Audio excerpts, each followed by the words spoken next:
예루살렘에 시몬이라 하는 사람이 있으니 이 사람은 의롭고 경건하여 이스라엘의 위로를 기다리는 자라.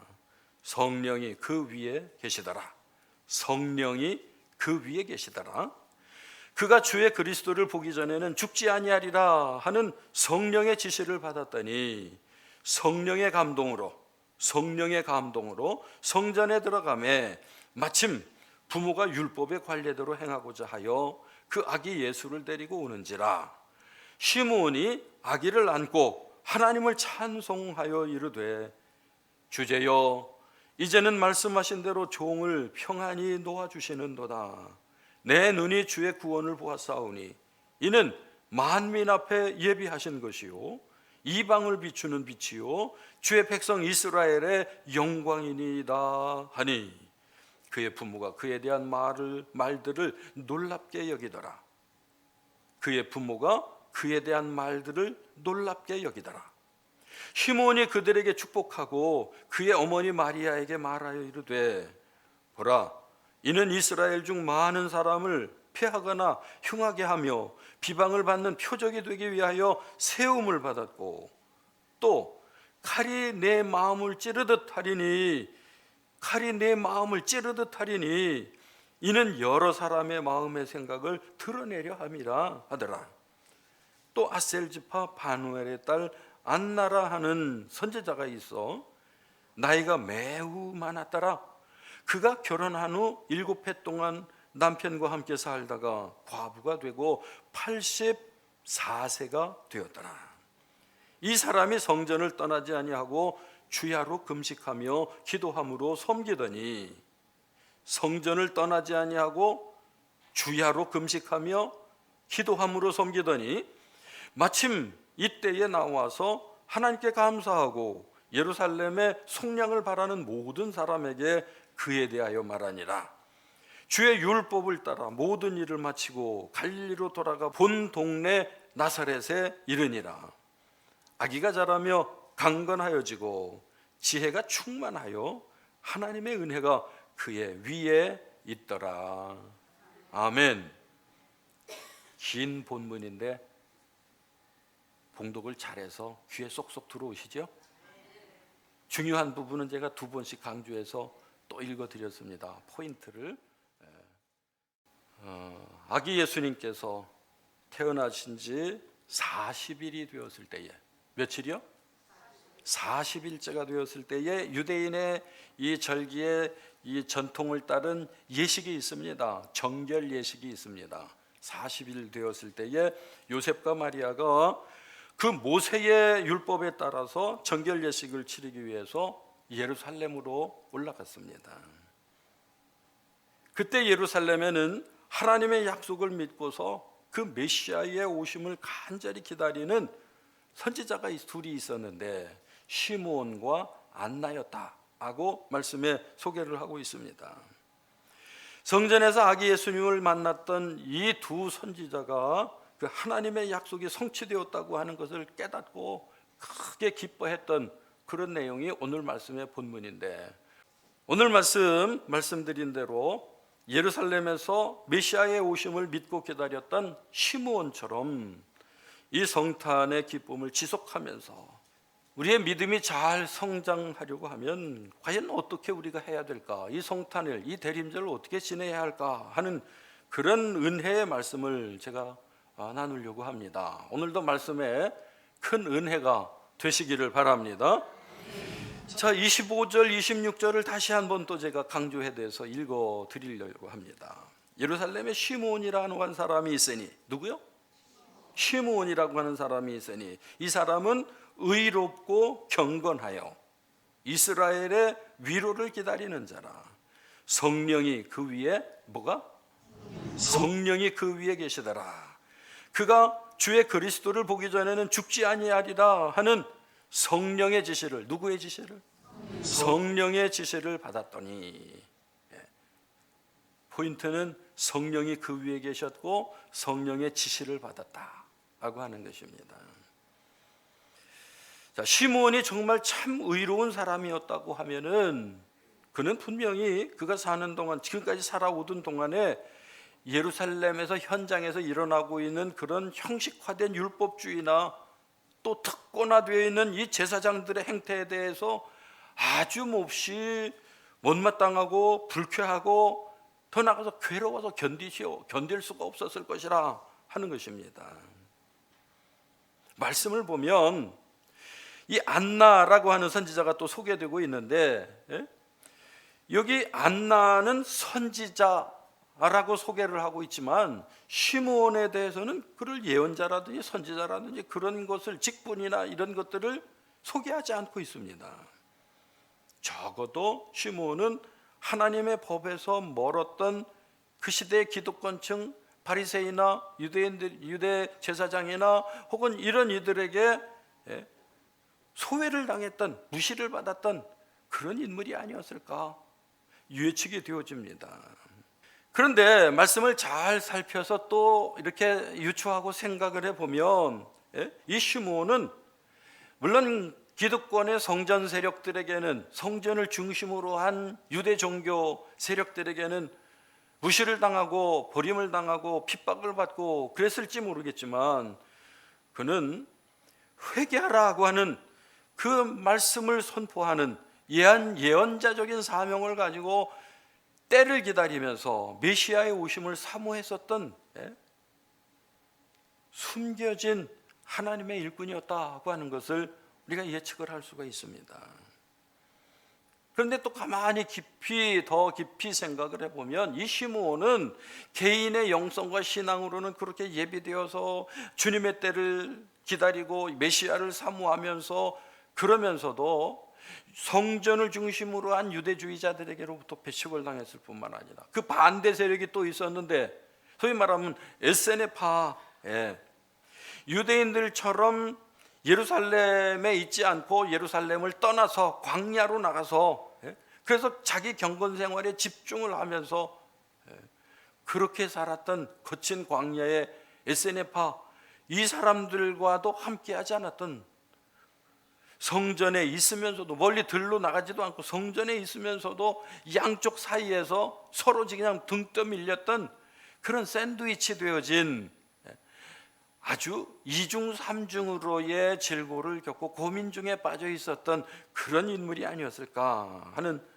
제 추론을 말씀드립니다. 근거가 말씀 속에 이렇게 되어지고 있습니다.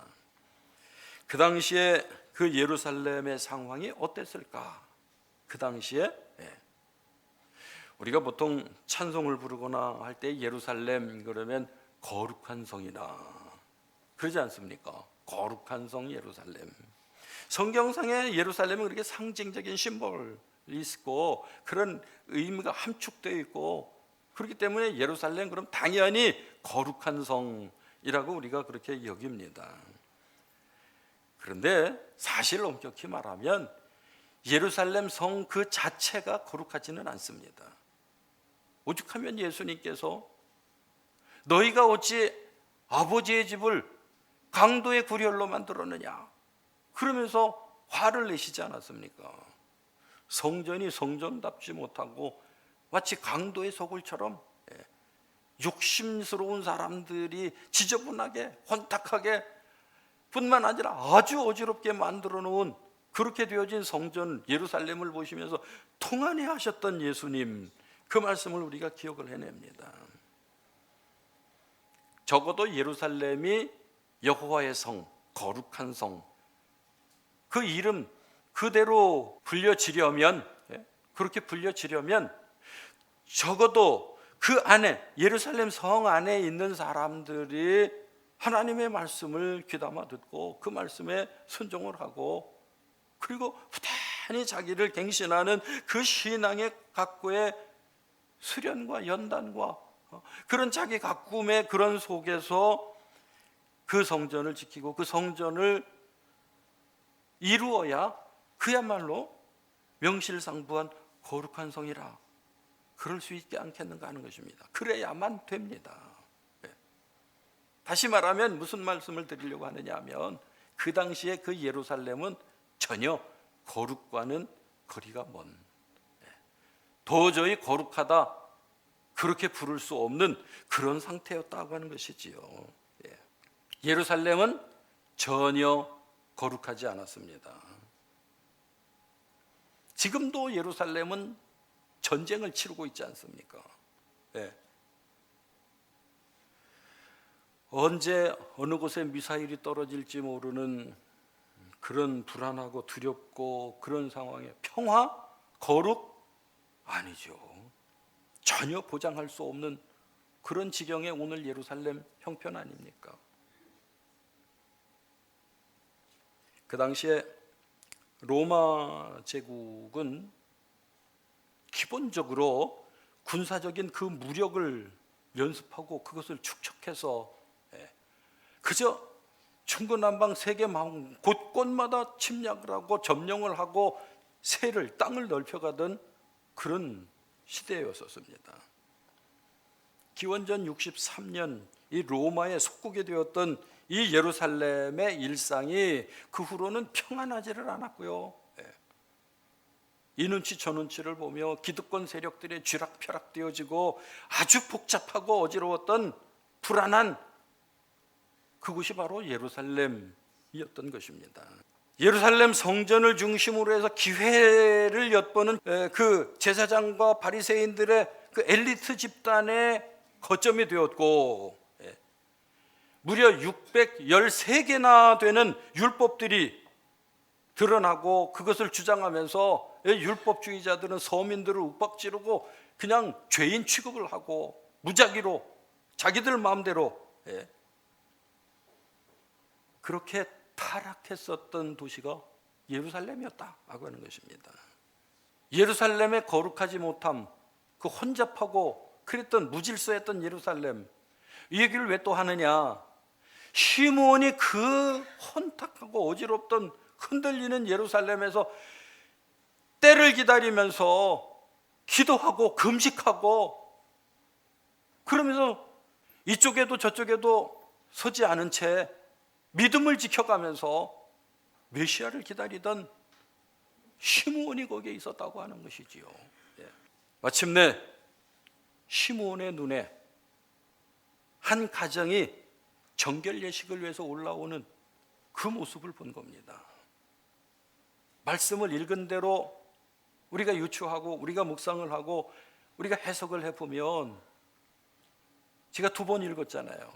그리고도 또 한 번 또 읽었잖아요. 시므온의 위에 뭐가 있었다고요? 성령이 그 위에 함께 하시고, 시므온의 마음에 무엇이 역사했어요? 성령이 역사하셔서 그 가족의 일행이 범상치 않은, 그 가족의 그 어머니의 품에 안겨 올라오고 있는 그 아기가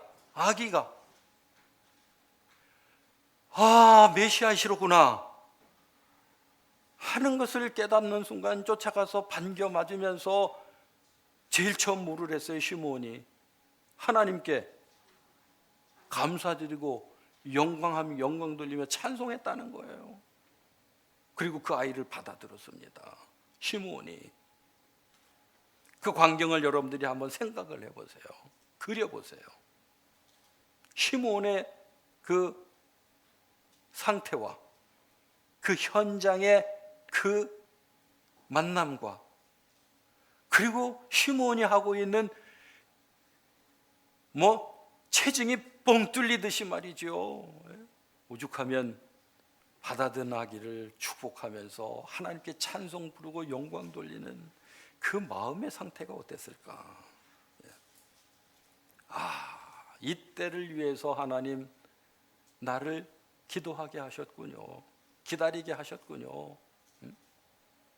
다른 사람은 다 이쪽이니 저쪽이니 갈라져서 나가고 서로가 이러니 저러니 오르니 그러니 해가면서 삿대질하고 눈치를 보고 아무나 그저 아나무인하고 죄인 취급하고 막 그랬던 그런 상황 속에서 시므온은 자기 중심을 지키면서 엎드려 기도하면서 때를 기다려왔었던 시므온에게 하나님의 영광이 그 위에 임하시고 성령이 충만하게 하시고 그를 영안이 띄어지게 하시고, 그것보다 중요한 것은, 가장 중요한 것은, 결정적인 것은 메시아를 알아보며 바다 품에 안고 그런 기회를 하나님께서 열어주셨다고 하는 것입니다.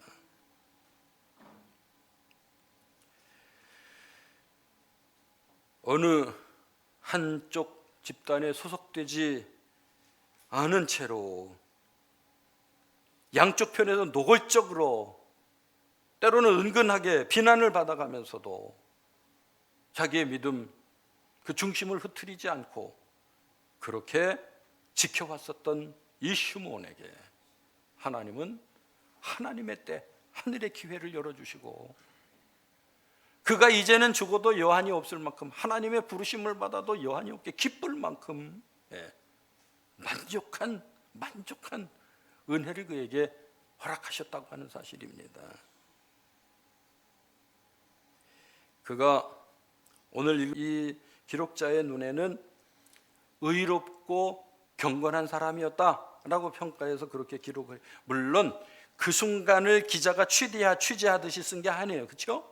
예수님 십자가에 달리시고 부활하시고 그게 복음이 되고 난 다음에 들려졌던 상황과 자료들을 종합해 보면서 기록을 해가고 있는 이 누가의 기록자가 그때의 이 시므온은 정말 의롭고 경건한 사람이었다 라는 걸 밝혀주고 있습니다.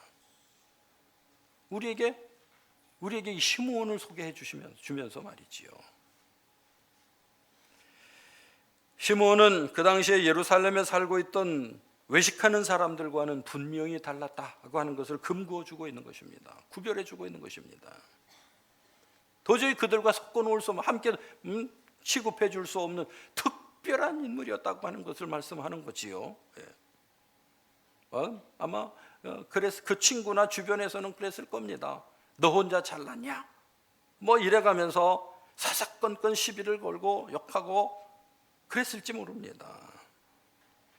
또 예루살렘을 떠나서 들녘으로 나가 있는 에세네파의 친구들에게로부터도 왜 너는 다 버리지 못하냐? 털고 나와라 우리처럼. 그러면서 막 또 물어붙이기도 했었을 거라고 생각합니다. 이쪽이든 저쪽이든 아무튼 말이지요. 양쪽에서는 서로가 다 의심의 눈초리로 회색 분자로 몰아치는 그런 상황이 이 시므온이었을 거라고 하는 것입니다. 이스라엘 전통을 알고는 있으나 율법주의적인 그 엘리트 그룹에서 자기는 포기를 한 채로 거절을 하고 나와 있고, 의와 경건은 실천하지만은 어떤 이유에선지는 몰라도 자기 삶의 터전을 지키지 못하고 훌쩍 떠나버렸던, 어떻게 보면은 한편으로는 용맹스럽다고 하죠. 한편으로 비겁한 그 사람들, 그들 편에도 이는 서지 않았고 그저 그의 중심에는 메시아, 하나님의 때 하나님이 하시는 일, 그에 대한 소명, 그에 대한 믿음, 그거 내려놓고 포기하지 않은 채로 나 혼자만이라도 분명히 하나님은 살아계시다고 하는 것을 믿기에 그때 하나님이 내게 역사해 주실 것이라고 하는 기대, 소망을 가졌다고 하는 사실입니다. 그러게 바로 경건한 사람이었다. 그게 바로 이 시므온이야말로 정말 하나님께서 예비해 놓으신 귀한 인물이었다고 하는 것을 누가를 통해서 우리에게 밝혀주고 있는 것입니다. 오늘 말씀에 보니까 그리스도라고 소개되어지고 있지만 히브리어로는 그 메시아를 우리 헬라의 의미로 번역을 해 놓은 것입니다. 이 유대인이었던 시므온은 아마도 그 어린아이가 메시아 그리스도이시라고 하는 것을 믿고 그렇게 고백을 했습니다.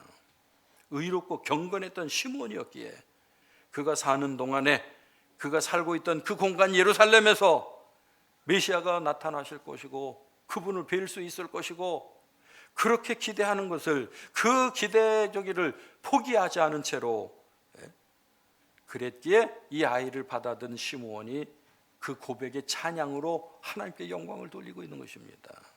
자, 30절 32절 말씀 제가 한번 또 읽어보겠습니다. 내 눈이 주의 구원을 보았사오니 이는 만민 앞에 예비하신 것이요 이방을 비추는 빛이요 주의 백성 이스라엘의 영광이니이다. 와, 이런 고백을 찬양합니다. 시므온이 이스라엘의 위로가 될 메시아, 그분을 직접 손에 품에 안고 있다고 하는 것은 시므온에게 평생을 살아온 것의 마지막 결실입니다. 그동안의 모든 상처와 오해와 이런 것들이 다 치워지고 치유되어지는 그 순간입니다. 어마어마한 복을 받은 것이죠, 시므온은요. 이 순간을 위해서 내가 그동안에 이 자리를 지켰지. 그래. 그러면서 스스로를 다짐하고 위로하고 그런 시므온이었다고 하는 것입니다. 하나님께 영광을 돌린 이 시므온이 또 한 가지 자신에게 자기의 권위를 세우거나 그러면서 우쭐대거나 그런 게 아닙니다. 또 누구를 자기만 못하다고 폄하하거나 노여하고 그러지도 않았습니다. 말씀에 보면 마리아도 시몬과 같이 그런 품성이었다고 하면 분명히 시몬의 말도 새겨들었을 것이라 보여집니다. 그 부모도 그 일을 깊이 품고 기억하고 있었다, 기억해 두었다고 하는 것입니다. 바로 그 장면이 어디까지 이어지느냐 하면 마리아가 아들 예수 그리스도가 십자가에 달리셔서 하나님의 부르심을 받는 운명의 그 순간, 그 십자가 밑에서 마리아는 지나온 동안의 모든 스쳐 지나오는 것 동안에 있었던 하나님의 역사, 하나님께서 때로는 선지자를 통해 때로는 목자들을 통해서 들려주시고 그랬던 그 메시지가 담아두었던 메시지가 십자가 밑에까지 가서 이분은 내 아들이 아니라 메시아이시다 라고 하는 고백으로 나타나지 결론되어지지 않습니까? 우리가 평소에 마음에 담아두고 새겨가면서 기도하고 때를 기다리는 그 믿음이 된다고 하면 그것은 마지막에 정말 아름다운 축복의 결과로 마무리되고 매듭돼서 우리에게 나타날 줄로 믿습니다. 그런 영광, 그런 무한한 축복을 여러분들이 누리시기를 주의 이름으로 축원합니다. 오늘 말씀 요약해서 제가 정리해 드리려고 합니다. 오늘 말씀을 통해서 저는 첫째로 오늘 우리들도 시몬처럼 성령의 인도하심을 받아서 예수님을 만나야 된다고 하는 것입니다. 영접해야 된다. 부모 하나 그런 기쁨, 그런 감격을 하나님께 드리는 찬송으로 올려드려야 된다고 하는 것입니다. 의롭고 경건하며 이스라엘의 구원받기를 기도하며 살아왔었던 이 시므온이 말씀에 한마디로 성령의 사람이었다라고 말씀을 결론내 주지 않습니까? 그리스도를 보기 전에는 내가 죽지 않을 것이다. 죽음조차도 자기가 메시아를 영접하기 위한 것으로 기다리고 참고 그것을 갖고 지켜가면서 자기 목숨까지도 말이지요. 메시아를 내가 뵈는 날 이전에는 내가 죽지 아니하리라. 아마 열심히 헬스에 가면서 막 건강 지키고 장수하려고 노력했을 거라고 생각을 합니다. 그런 끝에 드디어 메시아 예수님을, 아기 예수님을 만났고 품에 안게 된 것입니다. 그렇게 감격스러웠던 시므온이 하나님을 높이 찬양했던 것입니다. 진정 하나님은 살아 역사하시는 하나님이십니다. 성탄절의 주인공은 시므온이 만난 아기 예수. 오늘 성탄절의 주인공도 여전히 거룩한 성이 아니라 혼란하고 복잡한 이 세상 속에서 예수를 사모하고 기다리면서 준비하고 때를 기다렸던 그 믿음의 영혼들에게, 그 믿음의 심령 속에 하나님은 메시아를 품어 안을 수 있을 만큼의 축복, 어마어마한 축복의 은혜를 기회로 우리에게 열어주실 줄로 믿습니다. 성령은 하나님께서 주시는 그 약속의 말씀을 믿음으로서 굳게 붙잡아서 그렇게 사모하는 믿음으로 자기 자신을 지켜가고 있는, 금식하며 기도하는 시므온처럼 그런 믿음의 사람들에게 은혜로운 축복의 자리로 우리를 인도해 주실 줄 믿습니다. 자, 두 번째는 시므온 다음에 소개되는 인물이 또 있는데 안나입니다. 안나는 그렇게 기도하던 인물이었다라고 소개를 해주고 있습니다. 이 여선지자 안나는 성전을 떠나지 않았고 밤낮으로 금식하며 기도했고 하나님께 예배드렸던 인물입니다. 나이가 많아서 다른 일들은 하기 어려웠어도 기도하고 섬기는 것만큼은 멈추지 않았던 그런 안나였다. 불철주야 메시아를 기다리던 나이가 몇 살이에요? 84. 84. 혹시 연세 드신 분들도 내 때는 지나갔는가? 아닙니다. 아닙니다. 84세도 하나님은 이렇게 큰 축복의 기회를 열어주시는데 말이지요. 아멘. 마지막으로 아기 예수님이 잘 자라나셨던 것처럼 우리의 믿음도 성장을 해야 됩니다. 아멘. 성령으로 잉태되셔서 이 세상에 오셨던 예수 그리스도, 그 성전에서 시므온을 만나서 찬송의 기쁨이 되셨고 안나를 만나심으로 감사의 은혜의 촉매가 되었던 예수 그리스도, 이 예수 그리스도를 여러분들이 모시고 그 주님과 함께 살면서 주님께 부탁하신 지상명령의 선교적 사명을 감당해낼 수 있는 여러분들이 되시기를 주의 이름으로 축원합니다.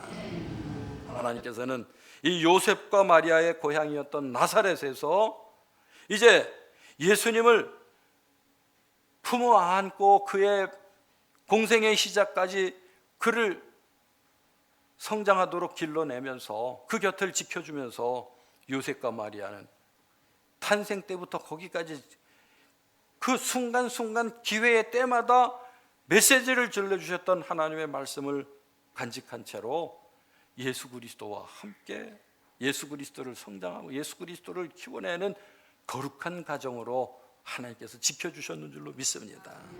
오늘 여러분들의 삶이 성탄을 기다리면서 준비하는 여러분들의 오늘의 삶이 이런 복된 삶으로, 이런 거룩한 삶으로, 이렇게 성별되어진 삶으로 그리스도를 품으며 또 아직 그리스도에 대한 의문이 있어 아직 기다리시는 분이라고 하면 성탄의 주님을 뵙고 만나고 품어 안는 엄청난 은혜의 축복을 누리는 여러분들이 되어주시기를 바랍니다. 이 성탄절의 본질이 구세주로 오신 예수 그리스도의 만남에 있습니다. 만남.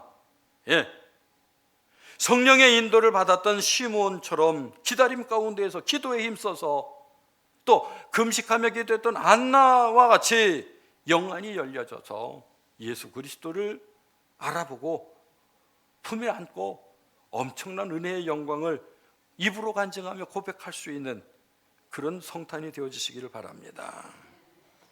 그리스도를 삶의 소망으로 삼는 오늘 우리 성도들은 예수님을 만나는 이 성탄절의 기쁨으로 일상에서 지속시켜가며 또 더 나아가 주변으로 전도하고 전파하고 그러면서 믿음의 성장에 아주 힘쓰는 최선을 다해 나아가는 그런 성도와 그런 교회와 그런 여러분들의 자녀가 되어지게 하시기를 주의 이름으로 축원합니다.